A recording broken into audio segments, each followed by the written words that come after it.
जिस वक्त से इंसान इस दुनिया में आया है उसी वक्त से इंसान ने सर्वाइवल के लिए बहुत सारी चीज़ें की हैं, और मेरे ख्याल से उसमें से सबसे इम्पोर्टेंट है खाना। तो खाने के लिए, मतलब खाना कंज्यूम करने के लिए सबसे और इम्पोर्टेंट चीज़ क्या है? बर्तन। क्योंकि आप अच्छी तरह से कंज्यूम कर ही नहीं सकते उसकी वजह से। तो बर्तनों ने भी बहुत ट्रैवल किया है, पता है क्या? हम उसकी जर्नी आज एक्सप्लोर करेंगे।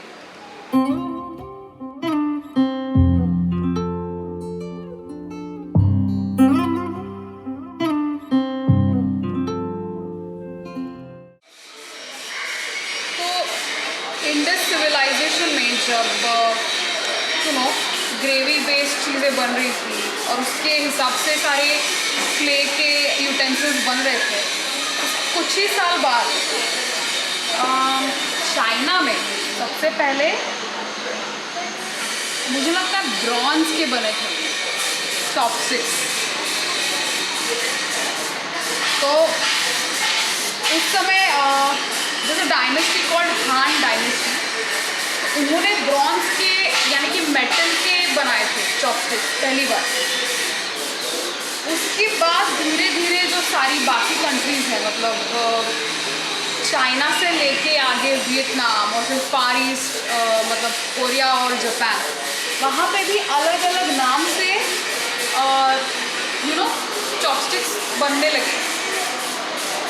बट एक्चुअली देखा जाए तो मुझे ये सवाल आया कि तब बैम्बू बहुत वेगली अवेलेबल था चाइना में, so why did they make metal के चॉपस्टिक्स?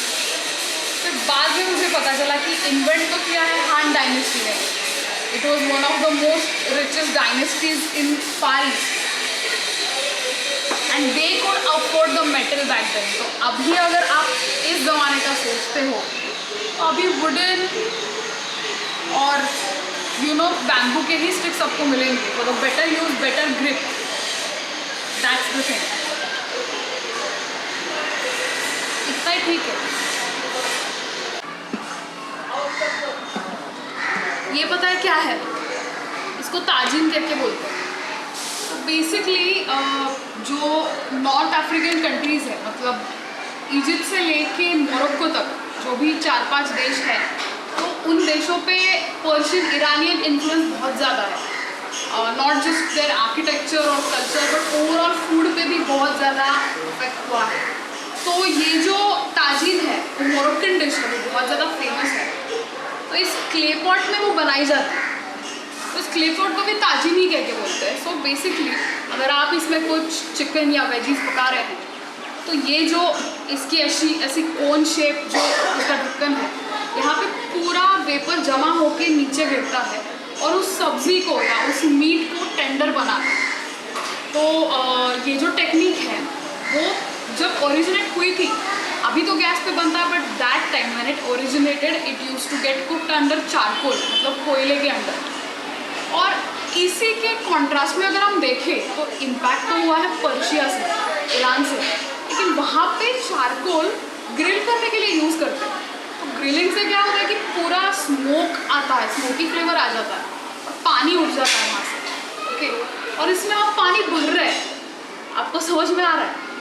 That's quite funny. मतलब कोयले की वजह से हम यहाँ पे पानी डाल रहे हैं और एक जगह पे जहाँ पे ग्रिल हो रहा है, स्मोक हो रहा है, वहाँ से पानी उड़ रहा है। तो जब हम ताजीन की बात करते हैं तो ताजीन बनाने का मेथड, जैसे कि मैंने कहा कि पर्शियन ईरानियन है, चारकोल यूज़ किया करते थे। Charcoal is a very earthy method of cooking.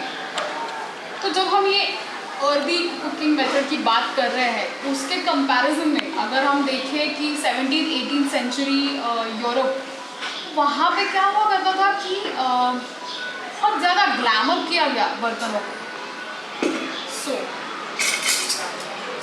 You can see सारे फोक्स है, बहुत अलग तरह के जो चम्मच है। मेरे पास अभी नाइफ नहीं है दिखाने के लिए, और ये सारी चीज़ें बहुत ग्लैमर होने लगी क्योंकि क्या हुआ कि बहुत सारे रॉयल फैमिलीज़ के रॉयल डिनर्स हुआ करते थे। और रॉयल डिनर्स में मल्टीपल मील कोर्स मेन्यू हुआ करता था, तो हर मील कोर्स के हिसाब से डिश अलग होती थी, उसके लिए फोर्क अलग होता था, नाइफ अलग होती थी, अगर आप कुछ और ड्रिंक कर रहे हैं तो ड्रिंकिंग के हिसाब से भी ग्लासवेयर बदलता था। और ये सब कुछ even though steel was in the use, but सब कुछ ईदर सिल्वर में होता था जिस पे गोल्ड का प्लेटिंग है, या फिर गोल्ड होता था जिस पे सिल्वर का प्लेटिंग है। और ये तब बहुत ज़्यादा यूज़ होने लगा था रॉयल फैमिलीज़ में टू डिस्प्ले देयर वेल्थ।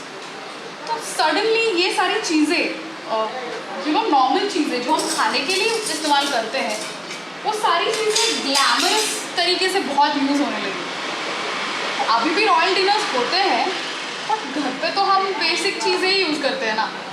और मुझे लगता है कि अगर हमने ये सारी चीज़ें इस्तेमाल की भी तो भी टेस्ट तो वही लगेगा सब चीज़ों का। तो मैं ये सोच रही हूँ कि बर्तनों का हमने अभी ट्रैवल देखा कैसे हुआ, मतलब हर एक एज में उसको कुछ अलग रूप आया है। पर एक्चुअली ओरिजिनेट क्यों हुआ कि आदमी उसमें बनाया हुआ खाना स्टोर कर सकता, because he could collect it. So ये सिविलाइजेशन का एक बहुत बड़ा हिस्सा है ऐसा मुझे लगता है। We have become civilized because of that. अगर हम स्टोर नहीं कर पाते तो आज हम जो भी यूज़ कर रहे हैं वो नहीं होते। और फिर तो हम में और जानवरों में तो कोई फ़र्क नहीं रहता ना, वो भी खाना खाते हैं लेकिन वो किसी में कंटेन करके खाते नहीं। तो I think that is the main thing. और ये सोच के मुझे लगता है कि फिर उसको ग्लैमर क्यों आना चाहिए, गेट मी पॉइंट। सो मुझे बस वही लग रहा है, ग्लैमर की क्या ज़रूरत है।